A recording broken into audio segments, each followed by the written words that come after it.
Time to do the finish sanding and put the finish on our JAGOCASTER. And we're getting started right now.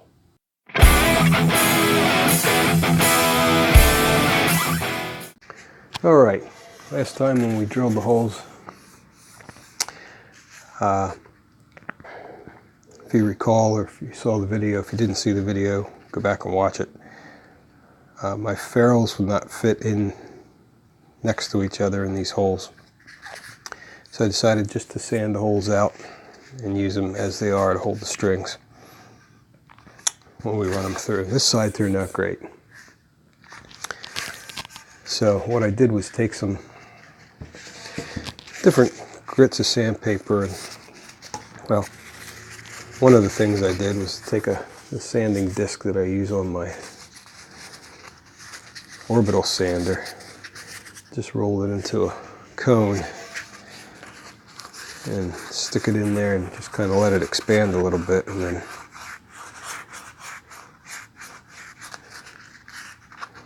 just try to sand the edges down. So we had a little bit of tear away from the drill bit. Not much, but a little bit. I mean, I worked on this for quite a while after I finished filming. There are a couple spots where it's not perfect, but I just can't see it getting much better than it is. So what I'd like to do now, we're going to do the finish sanding. This is going to be the last sanding before we put the actual finish on the guitar. And for finish sanding, I pretty much like to do this by hand. I won't use the orbital sander unless I have some really high spots, which I don't, because I did the orbital sanding before in the earlier videos. So I'd like to do this by hand, but what I'm going to do before I do just with my hand and the sandpaper, I have a nice flat block of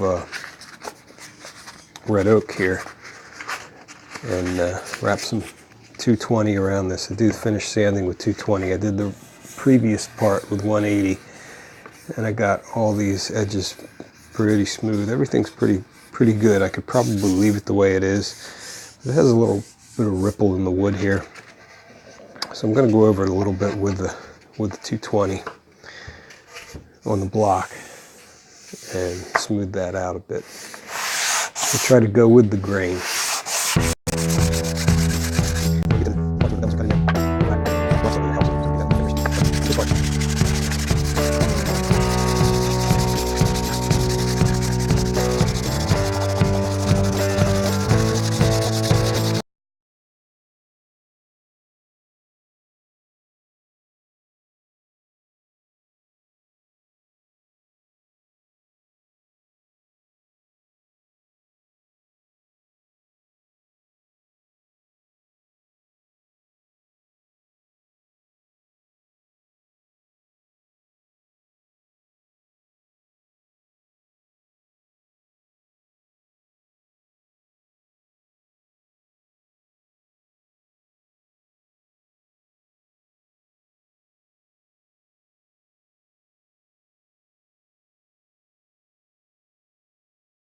Anyway, so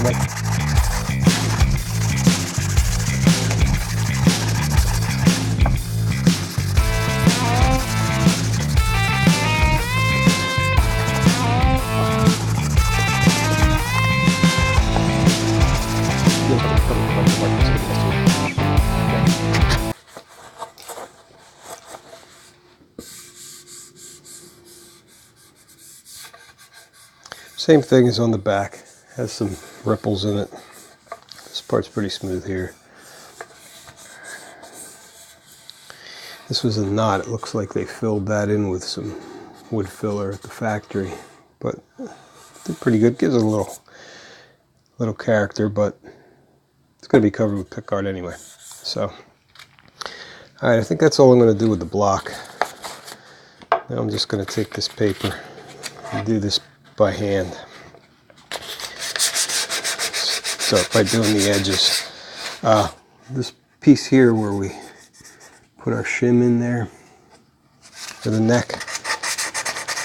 I went over that a little bit last night too. It's just stuck up a little bit. Just go over it like that with some sandpaper, and it's pretty smooth and it's really hardly visible. So all these edges have to be done.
Okay, now we come to one of my very favorite parts of building a guitar, and that is putting the stain on.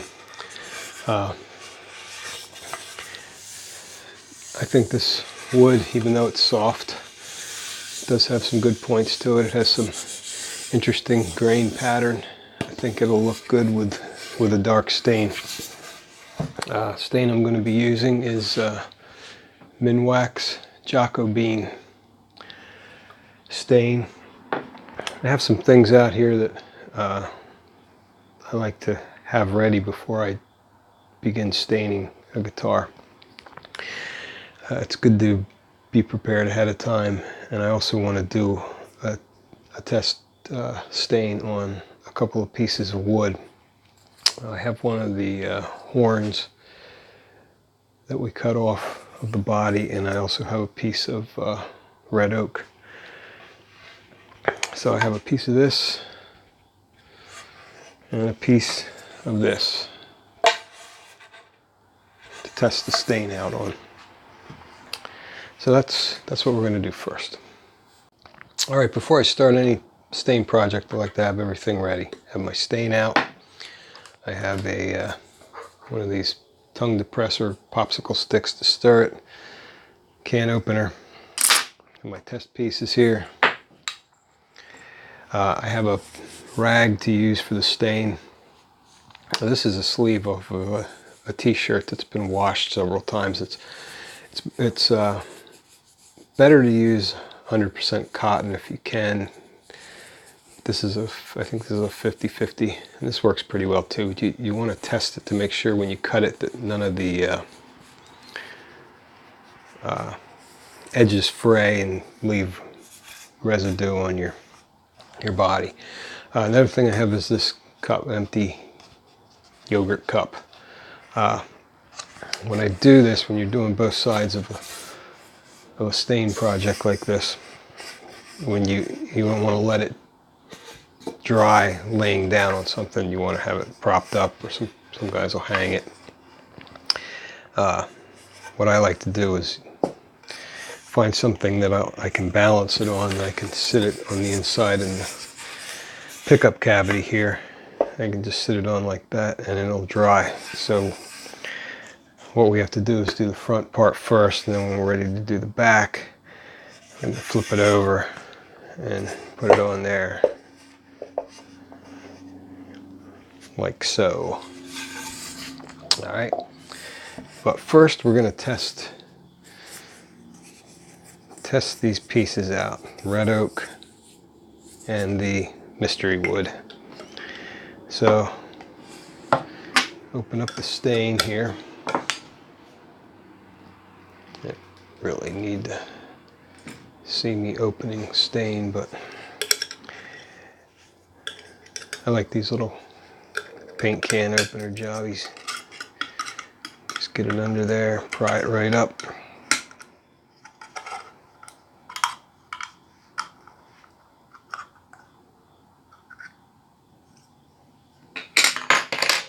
Now you want to take your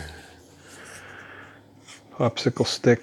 Now this has been sitting for quite a few weeks, so I can feel it on the bottom. It's kind of goopy. So you want to get that all stirred and mixed in thoroughly before we get started. So that's what I'm going to do. Now I'm going to mix this up quick. A couple other things I forgot to mention. I'm going to have an extra rag sitting around. You can wipe your hands on or whatever. And after the stain sits for a little bit, we wipe off the excess, so that's good to have. And the other thing is gloves, latex gloves or gloves, whatever you have. I use these several times. They're very heavy duty. All right, so I have this stain mixed up pretty well. When you can stir it and drag the stirrer around the bottom and you don't feel any of that goop, and it all feels pretty smooth, and when you lift it up and you don't see any goop hanging on your stir, you're in pretty good shape. So I'll take this rag and let's dip a little bit in here and see what this is going to look like on this red oak.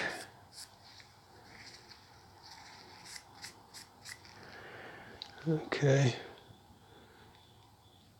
It's a nice dark stain, really brings the grain out in the wood, at least in this red oak, at least for now. All right, here's the acid test.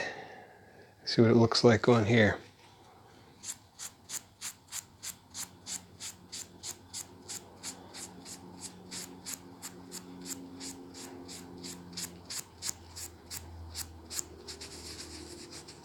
Okay, it soaks that. This is a soft wood, as I've been saying over and over.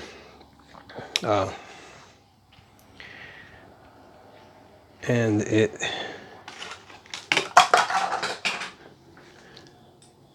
also like to keep a little lid there to put my rag in. All right, let's hold these side to side. Ah, they look exactly alike. What do you know? Wow, this is going to be great. No one's even going to be able to tell I used a different wood to fill that tremolo cavity. Well, I knew that was what was going to happen. So I'll rub whatever excess is on here off.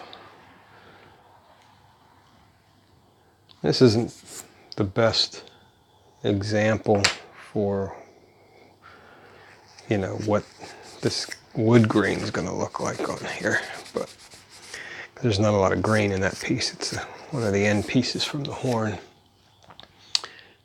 That looks nice. All right, well, I know they're not going to match perfectly, but I knew that all along, so nothing to it but to do it. Get a quick drink here.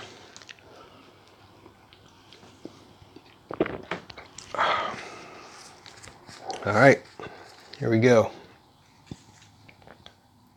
Hold on.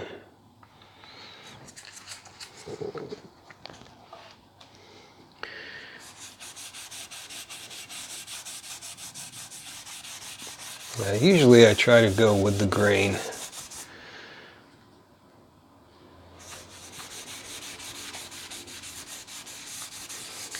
Sometimes you can go across the grain too, and it helps to get the stain absorbed into the wood a little bit better.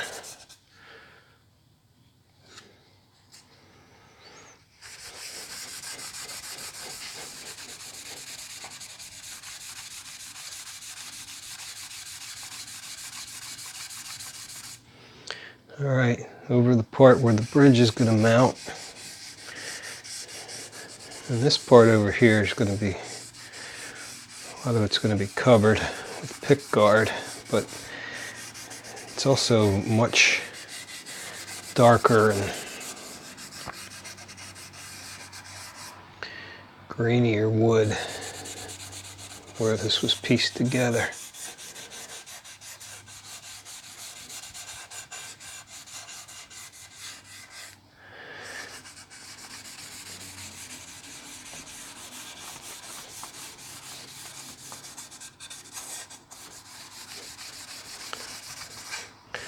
All right, well, I have to say, it doesn't look all that bad. I like how the grain came out in that piece. Now, I don't stain in, I don't think I've ever stained inside the cavities. This is kind of a waste of time. So now I'm going to do the inside edges here. And these are probably going to come out pretty dark compared to the rest of it.